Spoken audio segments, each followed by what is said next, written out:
in. You are the principal of the local school in Rajasthan and Jaipur.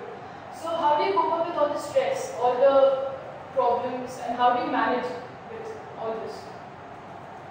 You see, stress is a human-created phenomenon.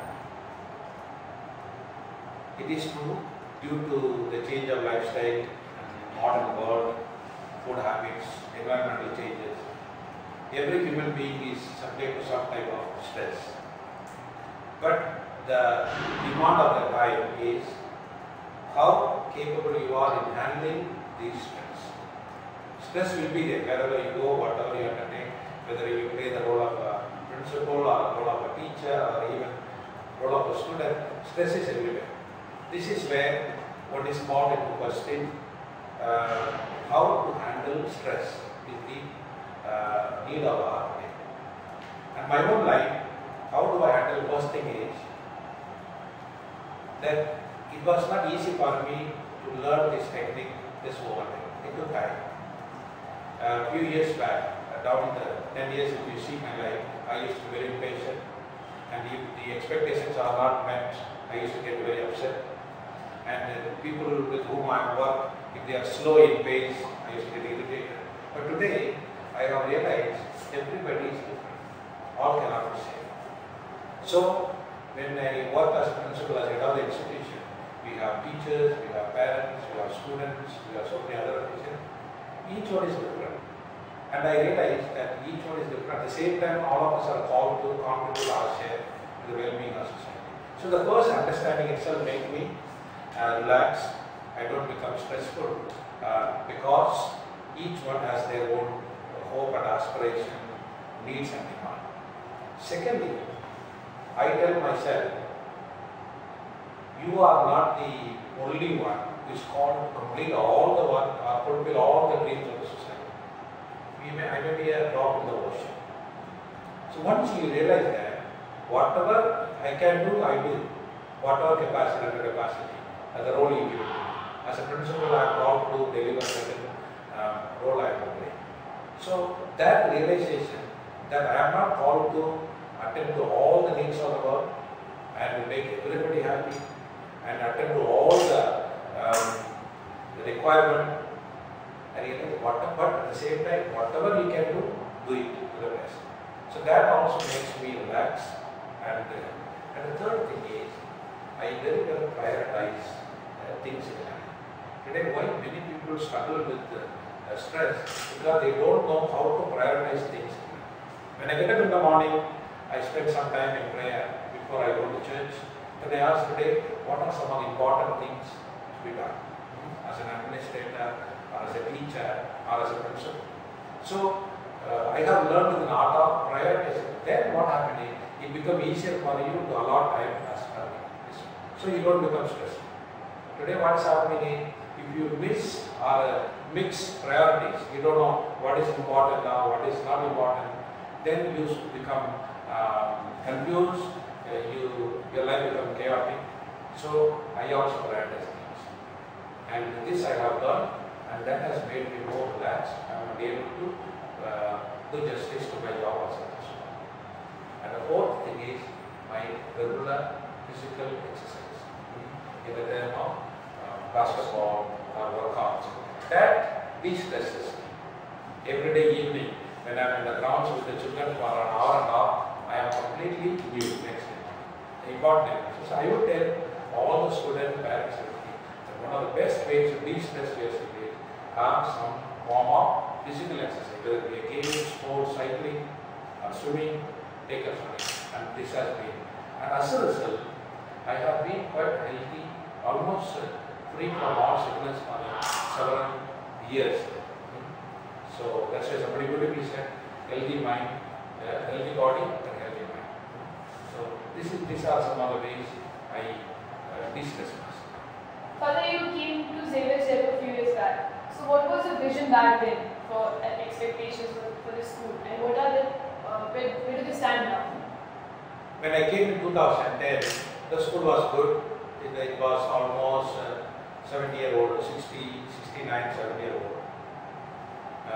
Lot of students are passed by. I was happy with the whole setup. But as I began my work, I realized there are certain shortcomings, loophole, which could be rectified.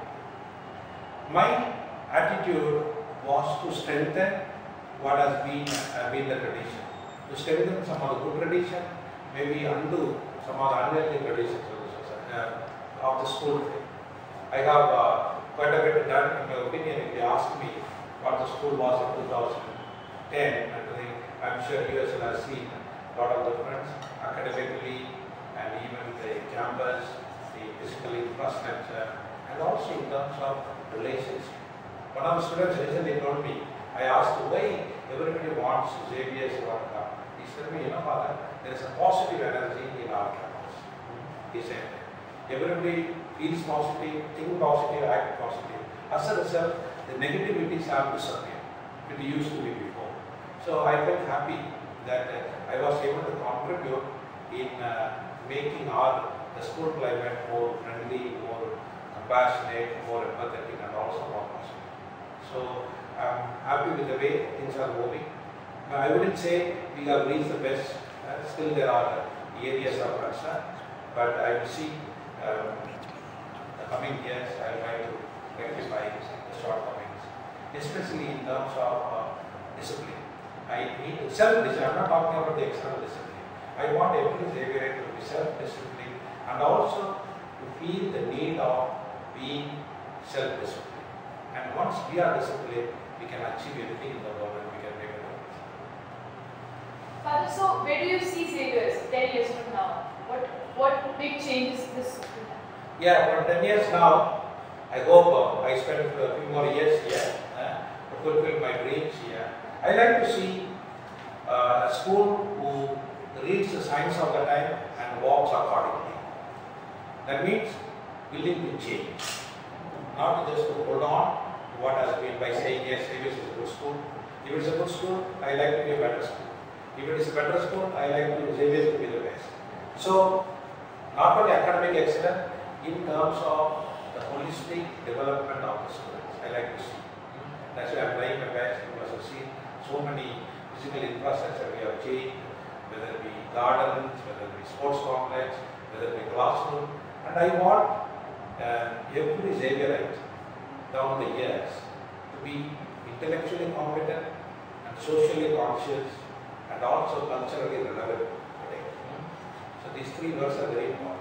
Then we can say Xavier is a school of relevance. Today, how do you mark the society by being relevant in the society? Relevant means contributing what is required for the society in terms of socio-cultural, religious and political realities of India today, and Xavier is to contribute. And so I will prepare children. I like to see 10 years when children take keen interest in politics, keen interest in our socio-cultural reality, involve whatever way they can, and thus make a difference in our society. Father, tell us something more about your Denmark trip. We all know it's been very famous and everybody's talking about it, so we would really love to know your experience. Yes, what we call this is an international educational cultural exchange. That's what I call it.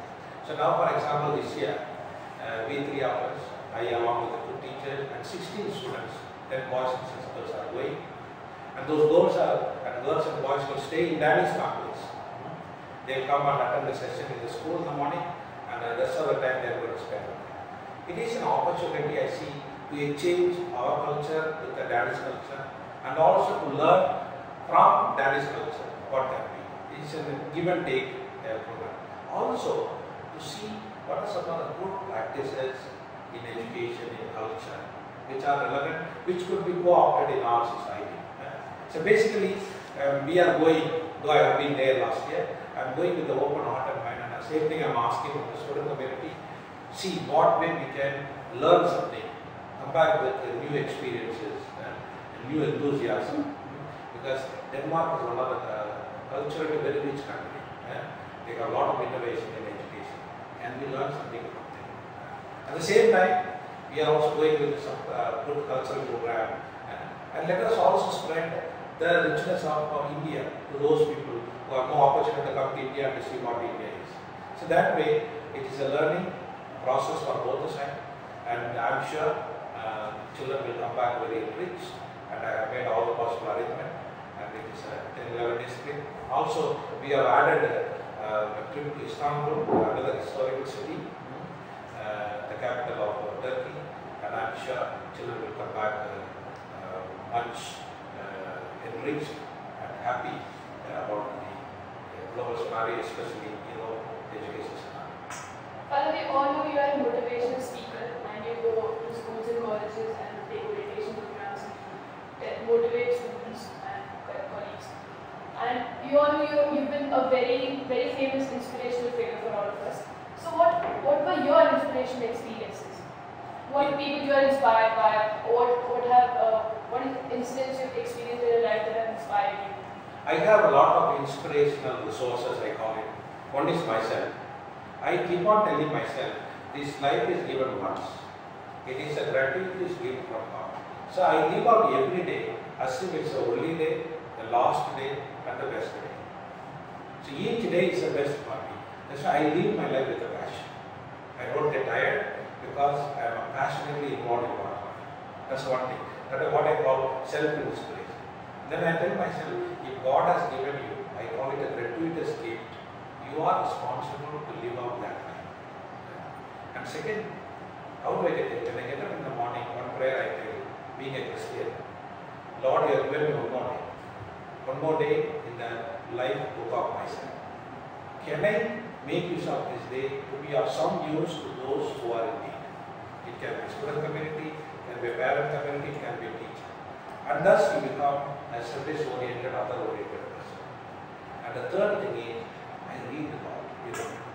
I get inspiration from the life of the former President Abdul Kalam, and just recently died the champion of human rights, Nelson Mandela, and people like Mahatma Gandhi, Vivekananda. I read a lot of books, irrespective of any religion. And also, another person who inspires me is Jaipur, a young motivator. It's our own, the way he writes, the way he motivates. So these are the people, when I read, I ask the question, if these men and women could do something different in the country.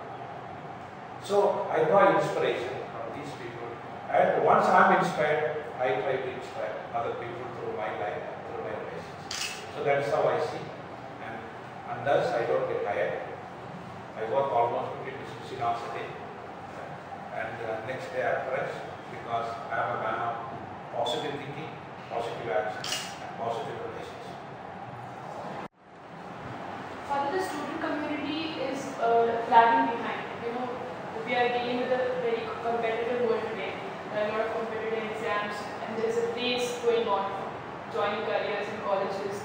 So what do you think? How should the students deal with failure? Because it is now a part of almost everybody's life, and when we face failure at a very early age, it becomes very difficult for us to cope up and bounce back. So how do you That's right. It's a good question. In my own classes in class 12, I say there's two ways of approaching a failure. When you face failure, you say, I am a failure in myself. Then become less hopeful. Then feeling that desolate. Nobody is with me. Because every time I try again. But the second category is more important. If a failure can become a stepping stone, it can provide a new experience, a learning experience, then it becomes a stepping stone to move on. I can tell you today, the great people, whether it be a scientific discoveries or whether it be any innovation, without failure nobody has succeeded. Failure is an integral part of any life, whether it be a student life, teacher's life, or political life.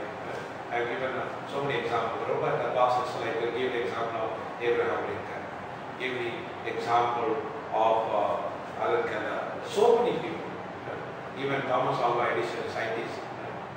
All this, all depends upon the attitude with which you approach failure.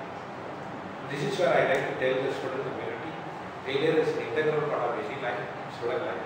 But accept it, face it, don't run away.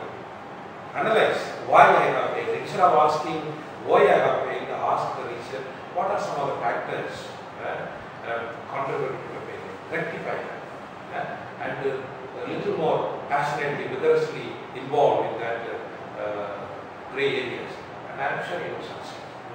So, with regard to our cognitive role, you asked the question, our children need to be much more competitive academically and also in every sphere of life. To do that, you should develop a passion right from the beginning. Today, what has happened is class 1 to 10 children relax in Indian system because there is a board exam, there is CC has come, everybody is passes there.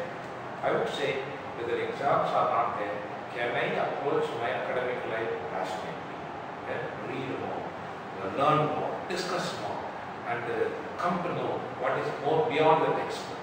If that happens, the class 11 and 12 journey becomes much more easy. Some children wake up at the class 11, and some people even don't wake up in class 11, wake up at class 12. It is too late for them. That is one thing. Another important dimension is the modern generation is the interest is narrowing down.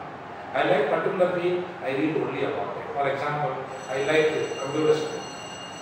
I know all about it, but I don't know anything else. Today, you are living in a world, your horizon has to widen, your perspective has to widen. That can happen only through reading habits. Read, discuss, listen to the news, see what's happening in the politics, what is happening with regard to the economy, what is happening about international scenario. So, our children should widen their horizon, expand their perspective, and become more really truly intelligent. When I call intelligent, you are well informed, clear thinking, logical thinking, etc. And in order to make more competitive, I am making a couple of suggestions for the Xavier Sr. Very soon, in a year or two, I plan to introduce tabs in our classes. To do that, so that we are also relevant, what I call computer assisted learning. We need to, so that you not only know what is happening, what is in the textbooks, you are only familiar with it. Beyond that, only very few students, everything, exam is centered around that, you have the full focus. When you introduce electronic computer assisted methodology through tabs and other things, then your interest level will increase and you will become more competitive. So these are some of my hope, and I hope Xavier will be able to achieve that. Father, we all know that Xavierites stand aside from the crowd. But where do you think that Xavierites stand? What is exactly their weak point? The modern Xavierite, you see, they are becoming less and less passionately involved with their life. My request would be, take life passionately. Unless we live our life passionately, nothing we can achieve in the life. If you want every Xavierite to be a history maker or a trendsetter, we need to be very informed. We need to be role model for ourselves and everything in the society. And we have everything here. We have good infrastructure, good teachers, good campus. So I don't see any reason why children should not make use of this opportunity. So the first concern I would like to see modern Xavierite develop a passion for life and passion for learning. Second, become more sensitive towards those values. What I am saying is, there is a lot of struggle in our society. Poverty, corruption, there is a lot of children without any proper housing. What is our response? Does these social realities touch me? And why I am saying this, because this modern Xavier HTC, there is a lack of sense of gratitude. We tend to take things for granted. And that can come only when you develop a compassionate attitude, sensitive attitude towards others, and say, yeah, when there are so many people are struggling, I have been gifted, I have been given, and God has been generous with me through my parents, through my family, school, then I should be grateful. So second concern is a call for a sense of gratitude. Because gratitude is the best attitude. Through that, we express our reverence to the divine who has created us. That I see lacking in our lives. And the third thing is, especially our practice. some of the young Xavier language is not the culture and the demand of speaking our language or using some bad words is exhibiting my voice. Actually, it is an exhibition of our stupidity or ignorance. And because the language reveals who you are, what you are, the inner core of your being, your culture, your personality. So I like to see many of our children learn, taught respecting language, inclusive language, and also a language which invites others to grow. Today what's happening? We are labeling, abusing, accusing people. That breaks the fiber of our society. Our language should unite people, strengthen our relations, build the human society, not to break. So a very serious concern is we need to improve our language. I don't know from where children become these old languages, either from internet or films, etc. But I would say a serious thought to me, and that can happen not only in school and also in the home. I'd like to expect parents to play a proactive role and help children to speak a respectable language in the school and wherever they are. So these are some of my concerns. If you attend to lecture, Xavier will always be a star standing here. Father, you've been a commendable basketball player, a motivational speaker, very good teacher, head of the institution. You've played so many roles in life. So what were your experiences? What were your life-changing experiences behind them? And what has life given you? I always tell myself, I have left home and joined the society as a priest, as a Jesuit, to be available for others. I don't know how many years I am going to live, how long I am going to live. That's why I told you earlier also, each day is important for me.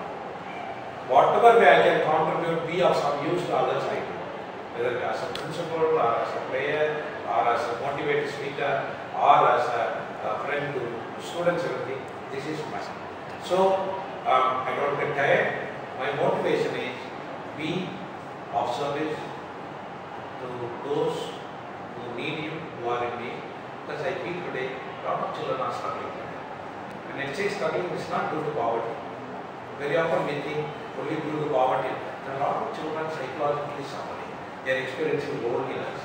They are experiencing brokenness in the relationship. They are experiencing rejection in the society by the parents.